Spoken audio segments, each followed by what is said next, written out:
Questions people asked about my concussion symptoms and how I responded to them. During my concussion journey, it felt like I had to answer a lot of questions about my symptoms that I didn't have an answer to.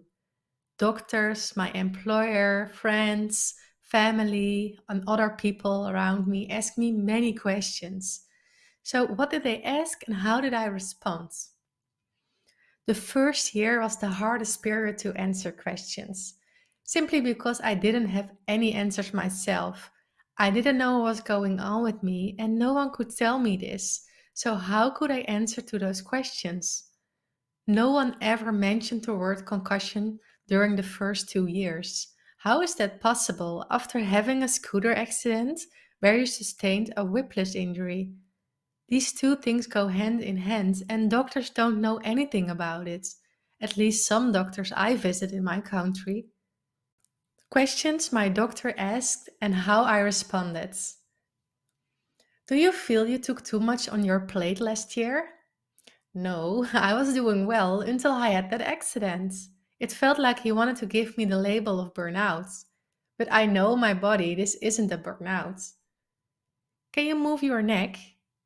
Yes, but it hurts. Sometimes it felt like they only focused on my neck because I had the label whiplash injury, not concussion.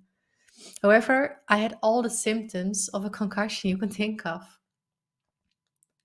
Would it be a great idea to talk to a psychologist? I can only give you that referral. He didn't want to refer me to other doctors, so I didn't want to go to a psychologist. My symptoms needed to go away, and that's not caused by something in my head. What about doing more exercise? This will make your mood better. I understand the thought, but in the first year I couldn't do exercise. Even walking was hard, it made me nauseous. How could I exercise? He just answered, just try to push yourself a bit, even a few minutes. Walk would be okay.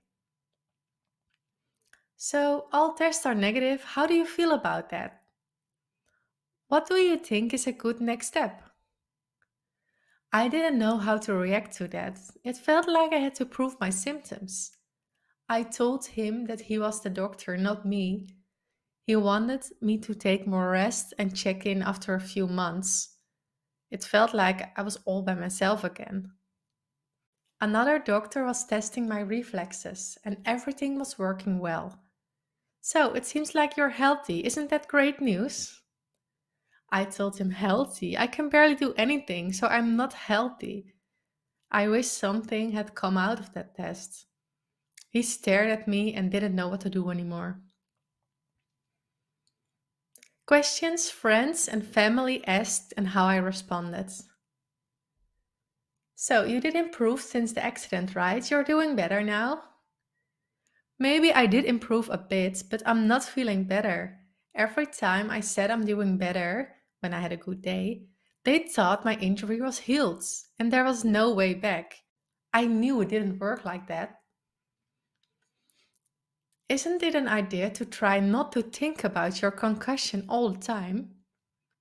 Maybe it will help you to not focus on the main thing in your life. Well, I get that thought, but it's not just between my ears. If I have symptoms all day, it's impossible not to think about it. It's like you cut your finger and it's hurting, and someone says, just don't think about it. That's not working. You were able to do that thing the other day. Why isn't that possible now?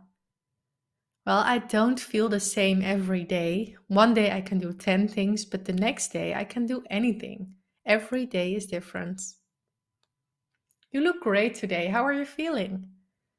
Maybe I look great, but I don't feel great. I don't want to complain or talk about it all the time, so I don't say anything anymore. Questions my employer asked and how I responded.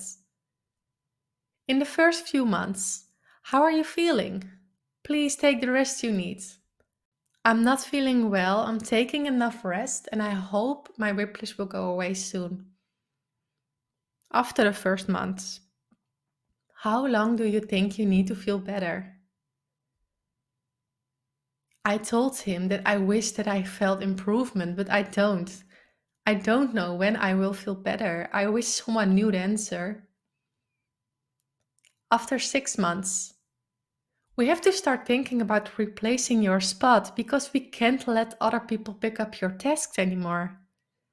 I responded that I understood, but it made me sad.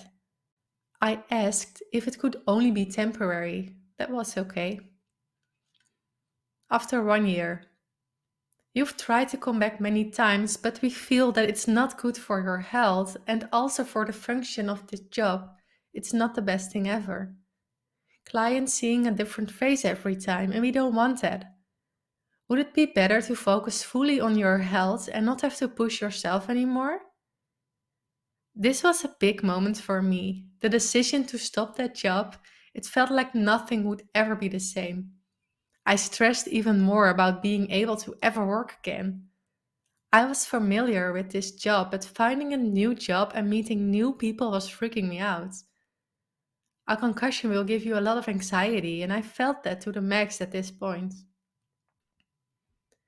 These were the most important questions that I still remember being asked in my journey.